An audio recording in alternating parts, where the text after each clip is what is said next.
High বন্ধুরা, তোমরা সবাই কেমন আছো? আশা করি তোমরা সবাই ভালো আছো। আর আমার গপুর কৃপাতে তোমার ভালো থাকবেই। তো দেখো, আজকে আমার মেয়ে আর আমার ছোট্টটা ওই যে লাল রঙের প্যান্ট পরে আছে, এটা হচ্ছে আমার ননদ। তো অনেক করে বলছে, বৌদি আমরা আমের আচার বানাবো, তো তোমাকে একটা ছোট্ট ব্লগ বানিয়ে দিতে হবে। তাই ঠিক আছে। দেখো, সবার প্রথমে আমগুলো কেটে নিয়েছে, গাছ থেকে বাড়ি মেরে মেরে আমগুলো পারলো, এতবার না করা সত্ত্বেও। এটা তো খুব বদ। আমের আচারটা যে বানিয়েছে কি বলবো, হেভি টেস্টি হয়েছে। দেখো, প্রথমে আমগুলো ভালো করে ধুয়ে নিয়ে খোসা ছাড়িয়ে, এত আমের আচার এটা খায়, মানে আম যে কোনো টক আচার খুবই খায়, খুব ভালো, মানে খুব ভালোবাসে। বাচ্চা কাচ্চা মানুষ তো।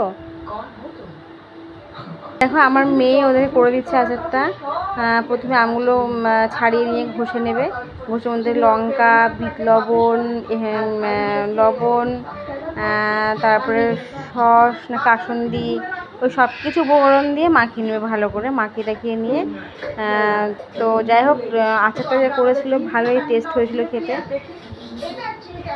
আরও কম, মানে কারখানার পাশে করেছে তো, ওইখানে অনেক ছেলেপিলে ছিল। ও বলছে, দিদিভাই আমাকে দিবি, দিদিভাই আমাকে দিবি।